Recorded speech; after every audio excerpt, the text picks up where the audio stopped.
मैं मैथ्स का 12th maths का पहला टॉपिक डिटर्मिनेंट शुरू करूंगा आप लोगों के बीच। डिटर्मिनेंट एक बहुत इंपॉर्टेंट टॉपिक है बिकॉज इसका यूज इस IIT मेंस और एडवांस दोनों में होता है, दोनों में क्वेश्चंस आते हैं इसके। ठीक है, डिटर्मिनेंट बहुत दिनों के बाद आप लोगों से मिल रहा हूँ, लॉकडाउन के चलते क्लासेस नहीं हो पा रही थी। ठीक है, डिटर्मिनेंट बेसिकली है क्या? It is an arrangement of elements in an array. Array में एलिमेंट्स के अरेंजमेंट को डिटर्मिनेंट बोलते हैं। एरे क्या है? एक पर्टिकुलर वे होगा, मतलब उसमें कुछ रोज हो सकते हैं, कुछ कॉलम्स होंगे, उसमें हम एलिमेंट्स को अरेंज करेंगे and the condition is that कि सिमिलर टाइप का एलिमेंट्स होना चाहिए। अगर उसमें नंबर्स को अगर हम इनपुट कर रहे हैं तो जितने भी एलिमेंट्स होंगे सारे नंबर्स होंगे। अगर उसमें हम नेम्स को कर रहे हैं तो जितने भी एलिमेंट्स होंगे दे ऑल आर नेम्स, इस तरह का कुछ। ठीक है, अब देखिए डिटर्मिनेंट को अगर हम कहें तो ये हो सकता है अरेंजमेंट ऑफ एलिमेंट्स और you can say numbers in an array. एक एरे में एलिमेंट्स का अरेंजमेंट। ठीक है, it is denoted by D और डेल्टा। डी से डिनोट करते हैं या डेल्टा से डिनोट करते हैं। अब देखो, अगर हम एक डिटर्मिनेंट ए लिखते हैं तो ये इस तरह से हो सकता है ABCD, यह एक डिटर्मिनेंट को शो करता है। ठीक है, इसमें इसे रो बोलते हैं, ये फर्स्ट रो सेकेंड रो, और इसको कॉलम बोलते हैं, फर्स्ट कॉलम सेकेंड कॉलम। ऐसा नहीं है कि डिटर्मिनेंट में 2 रो और 2 ही कॉलम होगा, 3 रो 3 कॉलम भी हो सकता है, 4 रो 4 कॉलम भी हो सकता है। हाँ, एक चीज ध्यान रखना है कि number of row and number of columns दोनों बराबर होंगे। जैसे इसमें 2 रो है तो 2 कॉलम है, 3 रो अगर होता तो 3 कॉलम होता। ये ध्यान देना है, number of rows must be equal to number of columns. ठीक है, अभी देखिए इसको हमने क्या बोला, रो। इस तरह के जो आप हॉरिजॉन्टली अगर मूव करते हैं तो हॉरिजॉन्टल मूवमेंट अगर करते हैं तो हम पाएंगे रोज, और अगर वर्टिकल मूवमेंट करते हैं दिस इज, तो इसको बोलते हैं कॉलम्स। ये फर्स्ट रो है, दिस इज योर R1, ये सेकेंड रो है R2, ये आपका फर्स्ट कॉलम है C1, सेकेंड कॉलम है C2। First row second row first column second column. अगर 3 रो होता तो ये होता R1 R2 R3 C1 C2 C3। जैसे मैं कह रहा हूं इस तरह से 1 2 3 4 5 6 7 8 9। यहां पर देखो 3 रो है, ये first row R1, second row R2, third row R3। इसी तरह से first column C1, second column C2, third column C3। अपने पास यहां पर 3 रो 3 कॉलम है। ठीक है, एक और जरूरी चीज, ऑर्डर ऑफ डिटर्मिनेंट। डिटर्मिनेंट का अगर ऑर्डर की बात करें, ऑर्डर ऑफ डिटर्मिनेंट ये होता है number of rows into number of columns. Number of row into number of columns, ये डिटर्मिनेंट का ऑर्डर बताएगा। जैसे अगर पूछा जाए कि ये डिटर्मिनेंट A, इसका ऑर्डर क्या होगा? अब देखिए, therefore order of determinant A इस तरह से डिनोट करते हैं। डिटर्मिनेंट ऑफ A को इस तरह से लिखा जाएगा मॉड के अंदर। डिटर्मिनेंट A का ऑर्डर क्या होगा? इसमें 2 रो है और 2 कॉलम है तो इसका ऑर्डर हो जाएगा 2 क्रॉस 2। अगर इसको डिटर्मिनेंट B से अगर डिनोट करते हैं, इट इज डिटर्मिनेंट B। अगर ये डिटर्मिनेंट B है तो अगर डिटर्मिनेंट ऑफ B का अगर वैल्यू पूछे, या इसको अभी यहां हटा देते हैं, ये नहीं भी देंगे तो कोई दिक्कत नहीं है अभी फिलहाल के लिए। ठीक है ना, अगर हम बात करें डिटर्मिनेंट ऑफ B की तो ऑर्डर ऑफ B क्या हो जाएगा? अगर हम बात करें ऑर्डर ऑफ डिटर्मिनेंट B बराबर ऑर्डर क्या है? 3 रो और 3 कॉलम। ठीक है, ऑर्डर निकालना सीख गए हम लोग। हाँ, ये चीज याद रखना है कि डिटर्मिनेंट में हमेशा number of row number of column हमेशा इक्वल होगा, ये इंपॉर्टेंट है। For a determinant number of rows must be equal to number of columns. Determinant के लिए number of row number of column हमेशा ही बराबर होना चाहिए, ये इंपॉर्टेंट मोस्ट इंपॉर्टेंट कंडीशन है डिटर्मिनेंट होने के लिए। नंबर ऑफ रो और नंबर ऑफ कॉलम बराबर होना होगा तो ही यह डिटर्मिनेंट होगा। ठीक है, यहां तो कोई दिक्कत, एनी डाउट? लिख लिया जाए। For a determinant of order n, for a determinant of order n, अगर कोई nth ऑर्डर का डिटर्मिनेंट है तो हम कह सकते हैं नंबर ऑफ रोज बराबर नंबर ऑफ कॉलम, और ये कितना होगा, n रो n कॉलम होगा। ठीक है, n रो n कॉलम होगा। देखिए डिटर्मिनेंट को डिनोट करते हैं, अगर हम इन जनरल बात करते हैं, इन जनरल अगर हम एक डिटर्मिनेंट a को डिनोट करते हैं, a इज इक्वल टू, इसको इस तरह से लिखा जाता है a11 a12 a13 dot dot a1n, a21 a22 a23 dot dot a2n, a31 a32 a33 dot dot a3n। इसी तरह से अगर हम आगे बढ़ेंगे एंड सो ऑन, ये हो जाएगा a n1 a n2 a n3 dot a n। ये एक डिटर्मिनेंट है, एक जनरल फॉर्म का डिटर्मिनेंट है। इसका ऑर्डर क्या है, n क्रॉस n। इसका ऑर्डर क्या है, n क्रॉस n। कितना रो है, n रो। कैसे मालूम चलेगा, देखिए ये जो पहला आप नंबर देख रहे हैं ये रो को डिनोट करता है और दूसरा वाला कॉरस्पॉन्डिंग कॉलम को डिनोट करता है। क्योंकि यह फर्स्ट रो है तो फर्स्ट देखिए नंबर डिजिट जो है हर जगह 1 रहा, सेकेंड रो है तो यह हर जगह 2 रहा, थर्ड रो है तो हर जगह 3 रहा। इसी तरह से यह nth रो होगा तभी ना हर जगह n है। ठीक है, और ये सेकंड जो डिजिट है आपका ये कॉलम को दिखाता है, ये फर्स्ट कॉलम है तो देखिए सब जगह सेकंड जो डिजिट है आपका 1 है। ये सेकंड कॉलम है तो हर जगह सेकंड डिजिट क्या है, 2 है। ये थर्ड कॉलम है तो सेकंड डिजिट क्या है, 3 है। यह nth कॉलम है तो सेकंड डिजिट क्या है, n है। तो इस तरह से इस डिटर्मिनेंट में टोटल कितने एलिमेंट्स होंगे, how many elements are there in this determinant.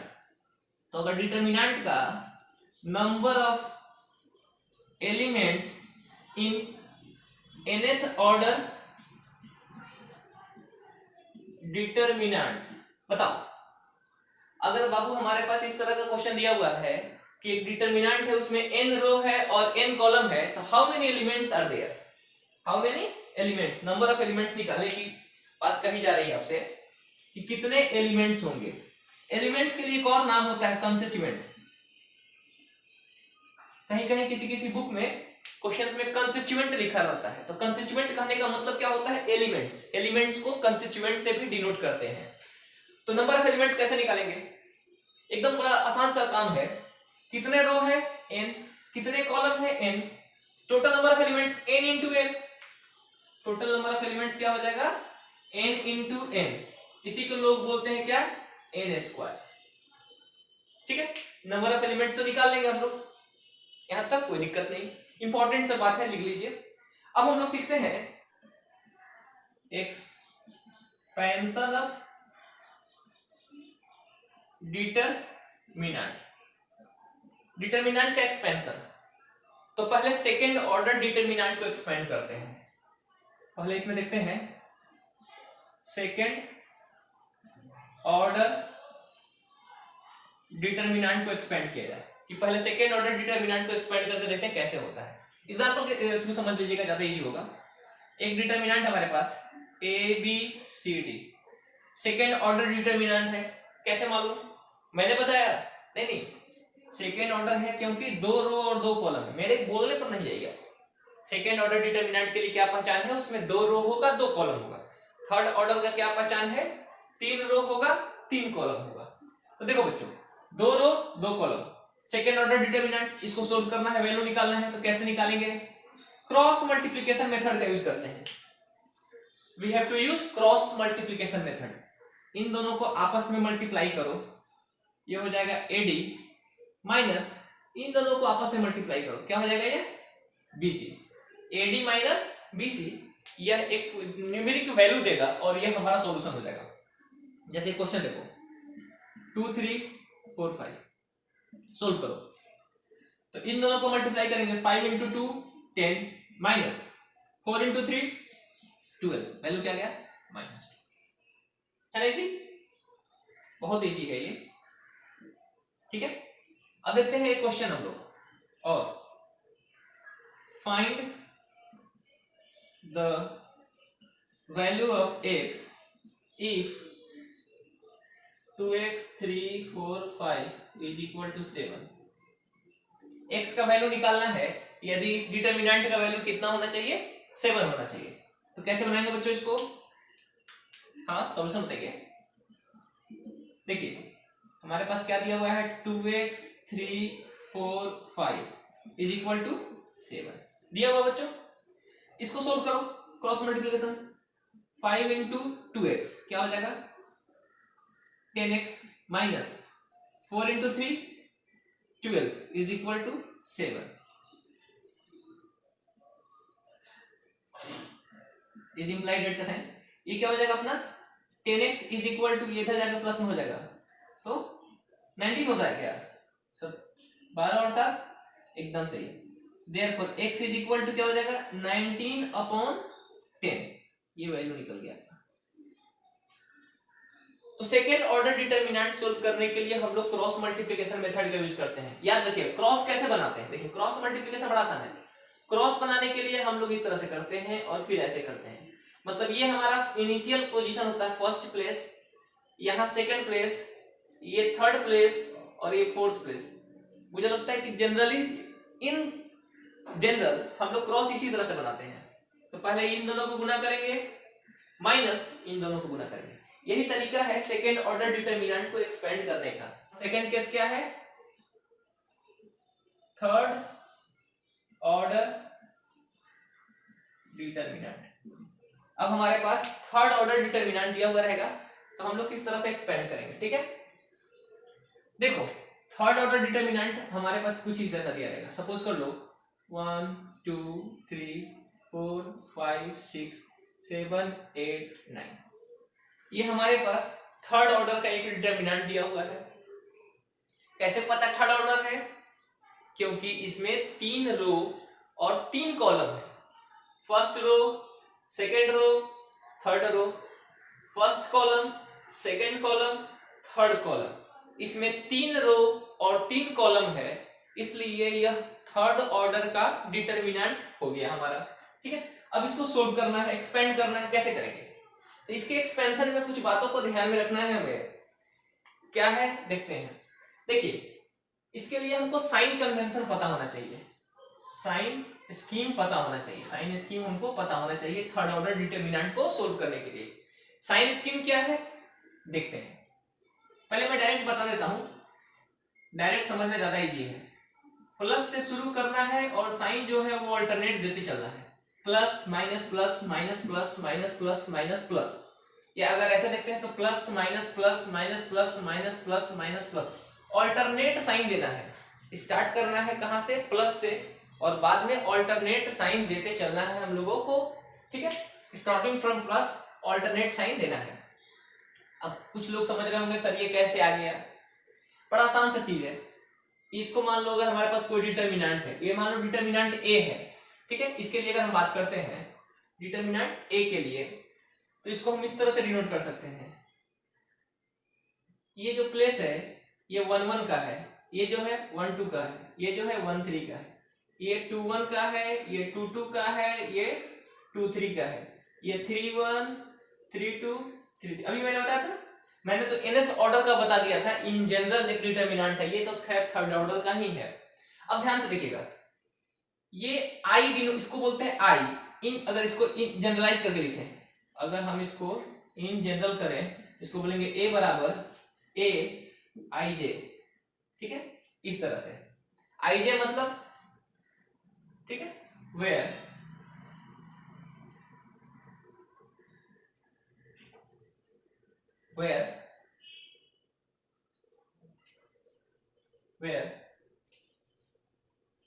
I comma j belong to natural number, ठीक है ना। अब ध्यान दीजिएगा, अब ये इसके लिए आई का वैल्यू क्या 1, जे का वैल्यू क्या 1, लेकिन यहाँ पर आई का वैल्यू क्या है 1, जे का वैल्यू क्या है 2, यहाँ पर आई का वैल्यू 1, जे का वैल्यू 3, यहाँ पे आई का वैल्यू 2, जे का वैल्यू 1, इस तरह से। अब देखो ये साइन जो अब हमारे पास है, साइन कैसे आया, साइन देने के लिए किसी पर्टिकुलर का साइन क्या होगा, वो होता है -1 to the power I plus J, -1 to the power I plus J करते हैं। अब देखो ये फर्स्ट यहाँ पे 1 1, आई का वैल्यू भी 1, जे का वैल्यू भी 1, 1 1 क्या हो जाएगा 2, तो -1 का पावर 2 करेंगे तो क्या होगा +1, तो इसलिए इसका साइन प्लस। यहाँ पर देखिएगा इसके लिए आई का वैल्यू 1, जे का वैल्यू 2, तो 1 + 2 करेंगे तो 3, तो -1 का पावर 3 होगा, तो क्या हो जाएगा माइनस, तो इसलिए माइनस। ये बात आप लोग जानते होंगे कि निगेटिव नंबर है अगर उसका पावर इवन है तो वो पॉजिटिव देगा, और अगर पावर ऑड है तो वो एज इट इज नेगेटिव देगा। ये इतना ध्यान में देना, डायरेक्ट आप इसको याद रखिए ना। अब देखो इसको सोल्व करना हम लोग को कैसे करेंगे, तो ये थर्ड ऑर्डर डिटर्मिनेंट है, इसको एक्सपेंड करना होगा। पहले इसको किसी पर्टिकुलर रो या किसी पर्टिकुलर कॉलम के अलोंग एक्सपेंड कर देते हैं। मतलब अगर इसको फर्स्ट रो के अलोंग एक्सपेंड करेंगे तो देखो कैसे करेंगे, मेरे हाथों पे ध्यान दीजिएगा, हम किस तरह से यूज करते हैं अपने हाथों का, ठीक है। ये समझना थोड़ा मुश्किल है तो इसको ध्यान से देखिए और सीखिए। हम इसको फर्स्ट रो के along expanding along first row, आप इसको सेकंड रो के अलोंग भी सोल्व कर सकते हैं, थर्ड रो के अलोंग भी, फर्स्ट कॉलम के अलोंग भी, सेकंड कॉलम के अलोंग भी, थर्ड कॉलम के अलोंग भी, बट अभी हम फिलहाल फर्स्ट रो के अलोंग बताएं। 1 इसका साइन क्या होता है प्लस, तो प्लस नहीं लिखेंगे, डायरेक्ट 1 लिख देते हैं, सोल्व कर रहे हैं। अब देखो 1 जिस रो में है और जिस कॉलम में उसको ढक लिया जाए, 1 जिस रो और जिस कॉलम में ढक लो, तो 1 क्या है इस फर्स्ट रो में है और इस फर्स्ट कॉलम में इसको ढक लिया, तो क्या बचेगा 5 6 8 9। इसके बाद आते हैं क्या है 2, इसका साइन क्या होगा माइनस, तो यहां लिखेंगे -2। अब यह जिस रो जिस कॉलम में है उसको ढक लो, 2 किस रो में है फर्स्ट रो में है, ढक लिया, इसको सेकंड कॉलम को ढक लिया, तो क्या बचता है 4 7 6 9।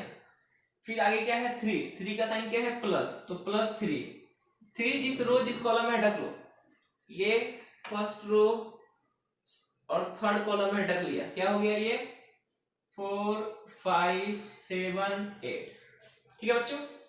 एक बार मैं फिर से बताता हूं, ध्यान दीजिएगा। हमने इसको फर्स्ट रो के लॉन्ग एक्सपेंड करना चाहा, हमने क्या किया 1 को यहां लिखा, कैसे लिखा, यहां से साइन स्क्रीन देखा, 1 का साइन क्या है प्लस, तो +1, आगे में प्लस नहीं लिखेंगे क्योंकि प्लस पॉजिटिव साइन स्टार्टिंग में नहीं लिखते हैं। अब जिस रो में और जिस कॉलम में यह 1 पाया जाता है उसको बंद कर दीजिए, हाथों से ढक लीजिए, तो बच गया 5 6 8 9, 5 6 8 9। उसी प्रकार आगे बढ़े हम, 2 का साइन क्या है -2, और यह जिस रो जिस कॉलम में पाया जाता है उसको बंद कर लो, तो 4 7 6 9, 4 7 6 9।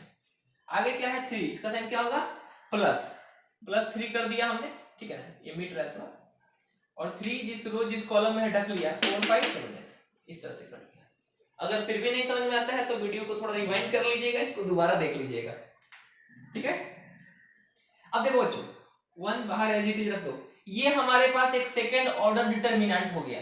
अभी आपको सिखाया गया है कि सेकंड ऑर्डर के डिटर्मिनेंट को कैसे सोल्व करते हैं, तो यह बस वही है सेकंड ऑर्डर डिटर्मिनेंट, और इसको सोल्व करने का बड़ा आसान तरीका आपके पास मालूम है, क्रॉस मल्टीप्लिकेशन। 9 5 जा 45, इन दोनों को मल्टीप्लाई किया 45 माइनस 8 6 जा 42,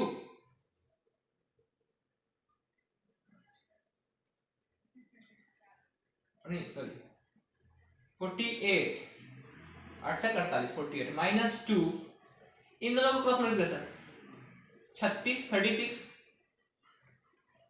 7 42, इन दोनों करो 8 चौके 32 7 पचे 35।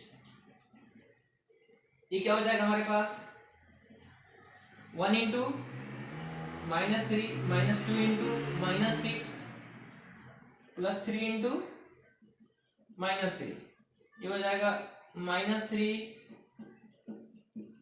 +12 -9, ये क्या हो गया -12 +12, वैल्यू क्या आ गया 0। हाँ एक चीज और, ये नहीं कि अब आप समझ लीजिए कि हर डिटर्मिनेंट का वैल्यू 0 ही होगा, ये एक ऐसे इन जनरल कहेंगे सौभाग्य से या दुर्भाग्य से इसका वैल्यू 0 आ गया, लेकिन हर डिटर्मिनेंट का वैल्यू 0 होगा ये सोचना बिल्कुल सही नहीं है। तो ये थर्ड ऑर्डर डिटर्मिनेंट को हमने एक्सपेंड कर लिया, इसको नोट डाउन करिए। थर्ड ऑर्डर के डिटर्मिनेंट को सोल्व करने का एक दूसरा तरीका मैं बताता हूं, जिसको बोलते हैं सॉरस मेथड। ठीक है बच्चों,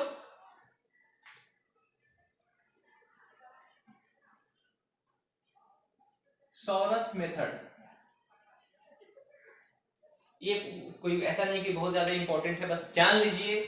कभी अगर मेथड का 12th बोर्ड के एग्जाम में अगर मेथड का नाम दे दिया कि सॉरस मेथड से ही सोल्व करना है, तो कैसे करेंगे। सेम एग्जांपल लेकर चलते हैं। डिटरमिनेंट हमारे पास था क्योंकि उसका वैल्यू आंसर मालूम चल गया 0 होगा, लेकिन इसमें सोल्व करेंगे हम लोग,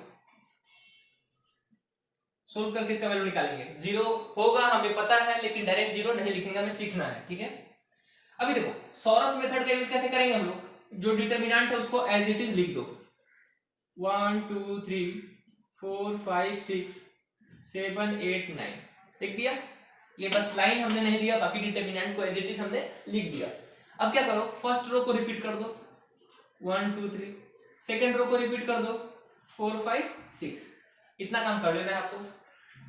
ठीक है, ये कोई बहुत टफ काम तो है नहीं। अब देखिए ध्यान से, अब मैं क्या कर रहा हूं, इधर डायगोनली ब्रिज एलिमेंट को आपस में मल्टीप्लाई करना है। इस तीनों को मल्टीप्लाई करके लिखो, 9 × 5 = 45 गुना 1 45, यहां पूरे को 4 × 3 = 12 12 × 8 = 96, इस पूरे को 6 × 2 = 12 12 × 7 = 84 84, इस पूरे को जोड़ दीजिए 6 4 10 5 15 5 हासिल 1 10 8 18 18 4 22 225 आता है। ठीक है, अब इसी प्रोसेस को आप इस साइड से करिए। अब हम लोग इसको इधर लिखते हैं ब्लैक मार्कर से, इन तीनों को आपस में मल्टीप्लाई करिए, क्या होगा 5 × 3 = 15 15 × 7 = 105। ठीक है, इसको करिए 8 × 6 = 48 48, और इसको मल्टीप्लाई किया जाए 4 × 2 = 8 8 9 72 72, इसको जोड़ दीजिए 8 2 10 5 15 5 हासिल 1 10 8 18 18 4 22, इसको एस मान लो और इसको पी मान लो, और इसका वैल्यू ऑफ डिटरमिनेंट बराबर होता है p - s, है ना, p - s कर देंगे हम लोग। p का वैल्यू 225 - 225 बराबर क्या आ गया 0। अभी हमने किया था तो 0 आया भी था हमारा। Minors and cofactors, minors and cofactors, ये इंपॉर्टेंट है, माइनर्स और कोफैक्टर्स निकालना, जिसको ध्यान से सीखेंगे।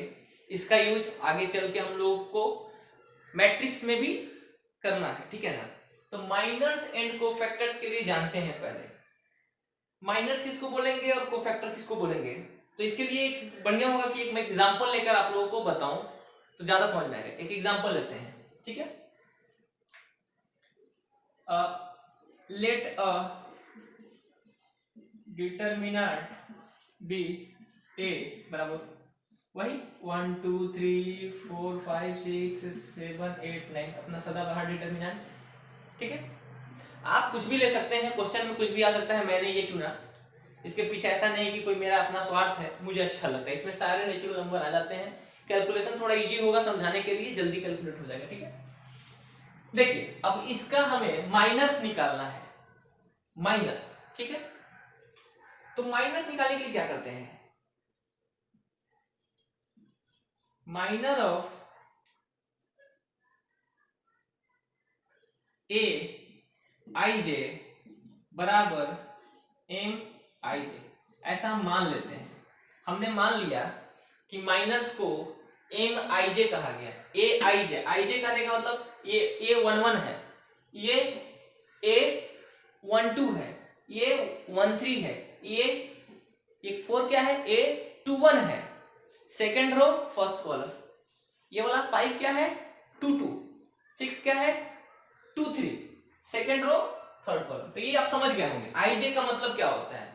ठीक है, तो हमने ऐसा मान लिया कि ए आई जे, इसका माइनर को हमने इसका नाम रख दिया। ठीक है, एम आई जे। अब देखिए सबका माइनर अलग अलग निकालना होगा, माइनर निकालना मुश्किल है। माइनर ऑफ, इसको क्या बोल सकते हैं, A11, A11 है ना, डेट इज 1 का माइनर निकाला, इसका प्लेस का नाम है 11 और नंबर यहां पे क्या है 1। तो माइनर ऑफ A11 ये क्या होगा, ये होगा M11, आई जे का वैल्यू 11। और इसको निकालने का तरीका बड़ा आसान है। तरीका क्या कहता है, यह जिस रो और जिस कॉलम में है उसको ढक लो। ये फर्स्ट रो में है, ढक लीजिए, फर्स्ट कॉलम में ढक लीजिए। क्या बचा, 5 6 8 9। इसको सोल्व कर दो, जो आएगा इसका माइनर हो गया। 9 बचे 45 माइनस 8 48, कितना बचा, -3। तो इसका माइनर क्या हो जाएगा, -3। उसी तरह से अगर देखते हैं हम लोग, minor of A12 that is number क्या है 2 का माइनर क्या हो जाएगा M12। ये नोटेशन है, इस तरह से डिनोट करेंगे उसको हम लोग। जिस रो जिस कॉलम में है उसको ढक लो। 2 क्या है, फर्स्ट रो में और सेकंड कॉलम में है, ढक लो बच्चों। क्या हो जाएगा 4 7 6 9, सोल्व कर दो। 9 चौके 36 माइनस 42 -6। चलो बढ़िया, आगे minor of A13 date is 3। इसका माइनर निकालते हैं, इसको लिखेंगे M13 और क्या होगा, जिस रो जिस कॉलम में है इसको ढक लीजिए।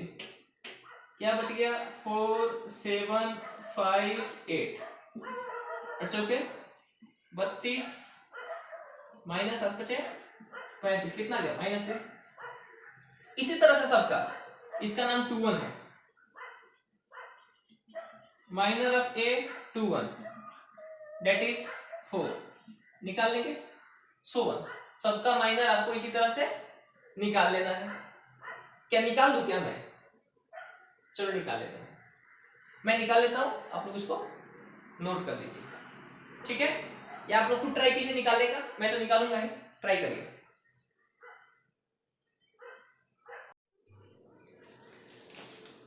माइनर हमने इस तरह से निकाल लिया। ठीक है, आप कैलकुलेट कर लेंगे, मैंने इसको निकाल कर लिख दिया है।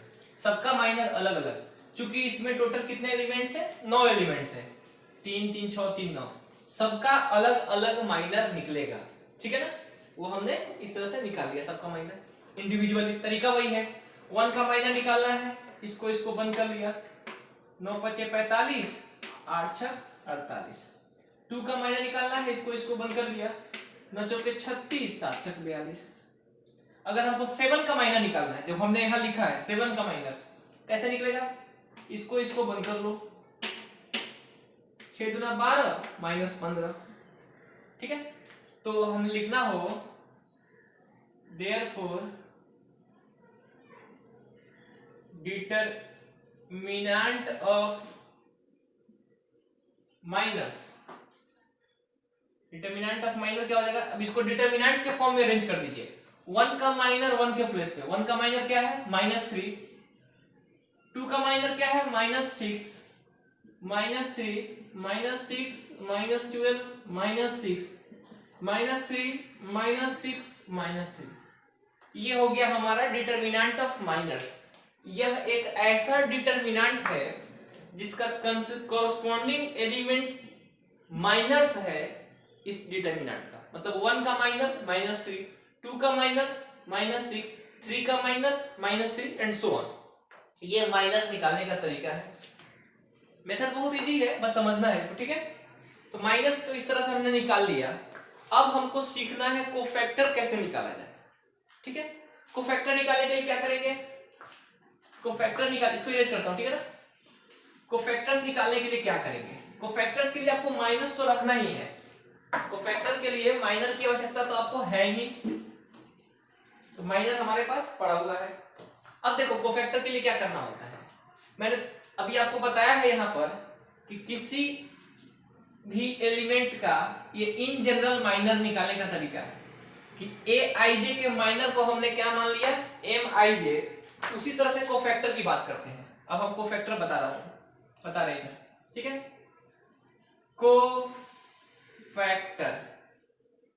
कोफैक्टर ऑफ ए आई जे, ए आई जे के कोफैक्टर को डिनोट करते हैं सी आई जे से। ए आई जे का कोफैक्टर क्या होगा, सी आई जे। ये भी इसी तरह से, बस हमने मान लिया डिनोट करने का तरीका।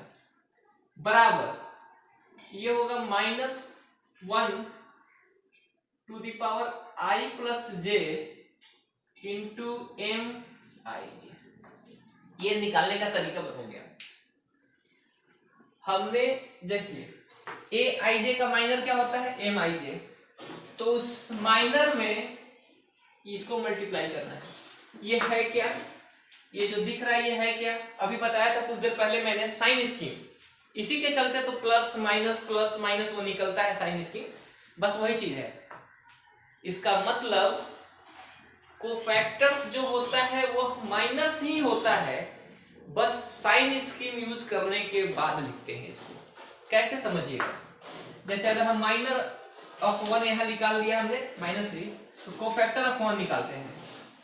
कोफैक्टर ऑफ 1 का कोफैक्टर तो ये हो जाएगा -1 to the power I plus J. अब इसके लिए आई का वैल्यू क्या 1, जे का वैल्यू क्या 1, तो 1 + 1 क्या हो जाएगा 2 इंटू इसका माइनर क्या है -3।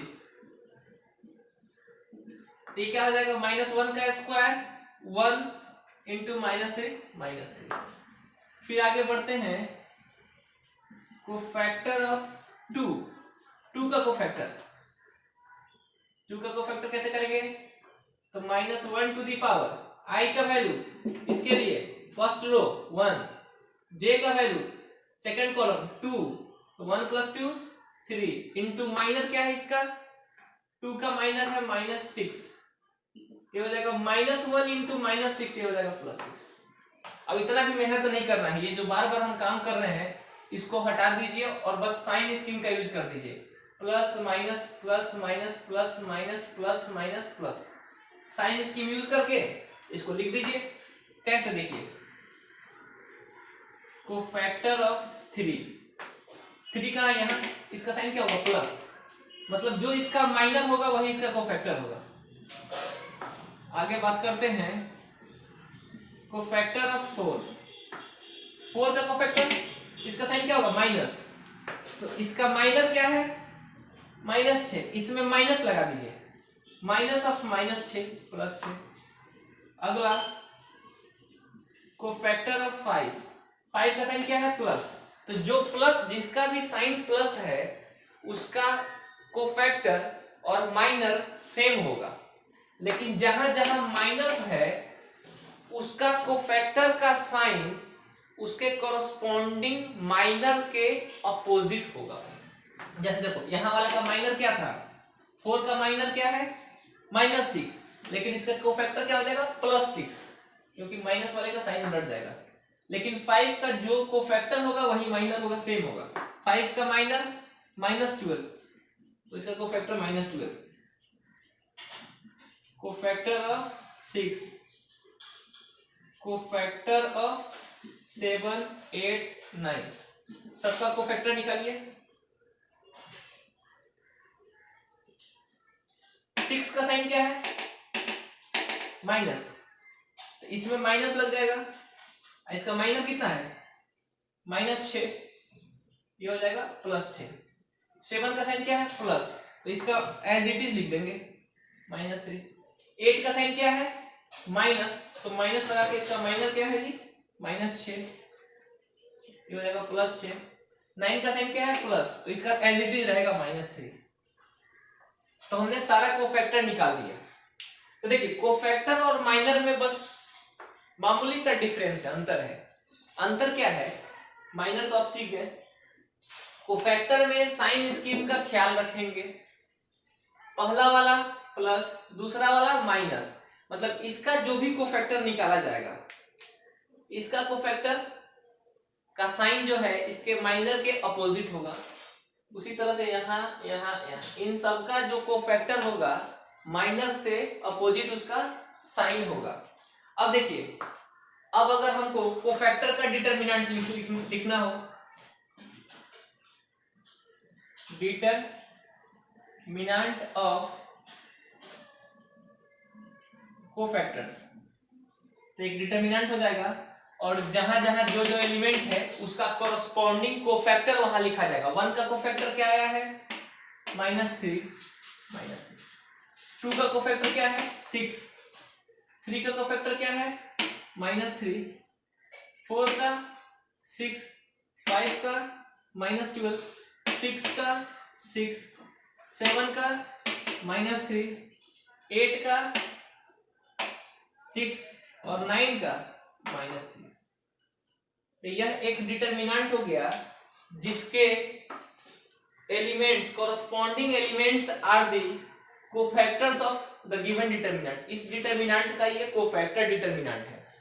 तो एग्जाम में आपके पास 12 बोर्ड में क्वेश्चंस होगा कि माइनर डिटरमिनेंट निकाले या कोफैक्टर डिटरमिनेंट निकाले, तो उस केस में आपको यह ध्यान देना होगा। ठीक है, नोट कर लीजिए इसको। एक शॉर्टकट ट्रिक सिखा रहा हूं जिससे कि बहुत आसानी से कोफैक्टर्स निकाल सकते हैं। ध्यान से सीखिएगा, सवाल यही उठाते हैं। फाइंड द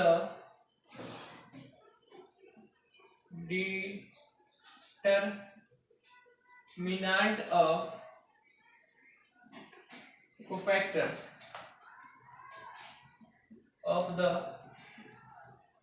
गिवन डिटरमिनेंट, और एक डिटरमिनेंट ए दिया हुआ है 1 2 3 4 5 6 7 8 9, और कहता क्या है? इसका डिटरमिनेंट निकालिए, कोफैक्टर का डिटरमिनेंट निकालिए। ठीक है, डिटरमिनेंट ऑफ कोफैक्टर्स माने सबका कोफैक्टर्स निकालना पड़ेगा हमको। प्राइमरी मेथड तो मैंने आपको सिखा दिया, अब जो ट्रिक है वो सिखाता हूं। ठीक है, एक ट्रिक है, ट्रिक को याद रखिएगा। ट्रिक पर कैसे इसको बनाते हैं, जो डिटरमिनेंट है उसको लिख दीजिए एज इट इज 1 2 3 4 5 6 7 8 9, ये डिटरमिनेंट हमने एज इट इज लिख दिया। ठीक है, अब इसके फर्स्ट रो को फिर नीचे कॉपी कर लेंगे 1 2 3, सेकेंड रो को भी कॉपी कर लेंगे 4 5 6। अच्छा, आप लोगों को लग रहा होगा सर अभी तो थोड़ी देर पहले आपने सिखाया है। नहीं बच्चों, वो सॉरस मेथड था। ठीक है, ये कोफैक्टर निकालने का तरीका है, काफी अंतर है दोनों में, देखिए ना आप लोग। अब ये हमारे पास हो गया, रिपीट कर दिया। अब इसका जो फर्स्ट कॉलम है इसको फिर यहाँ रिपीट कीजिए 1 4 7 1 4, सेकेंड को रिपीट कीजिए 2 5 8 2 5। ठीक है, और इसको कट कर दो, इससे कोई मतलब नहीं, इससे अब कोई लेना देना नहीं है।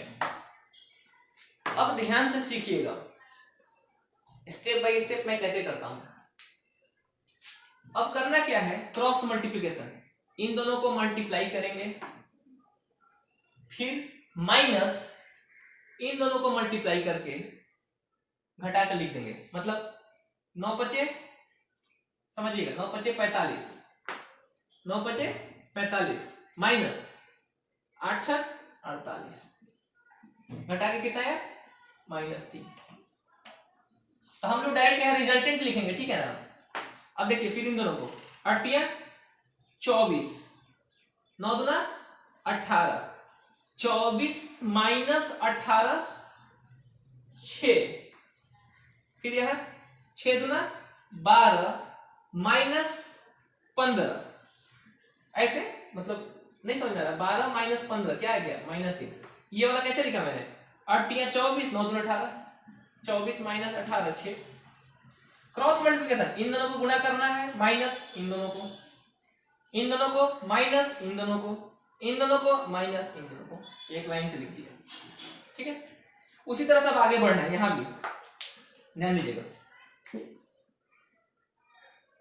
7 छक 42 माइनस 9 चौके 36, 42 माइनस 36 6, 9 सत्या 21, 9 माइनस 21 देखिए क्या है, 9 माइनस 21 कितना आता है -12, 4 तिया 12 माइनस 6 क्या आएगा 6। उसी प्रकार फिर यहाँ पे 8 चौके 32 माइनस 35, 32 माइनस 35 है ना, कितना गया -3, 7 दूना 14 माइनस 8 6, 5 माइनस 8 -3 लिख दिया। अब देखिए डायरेक्ट आंसर,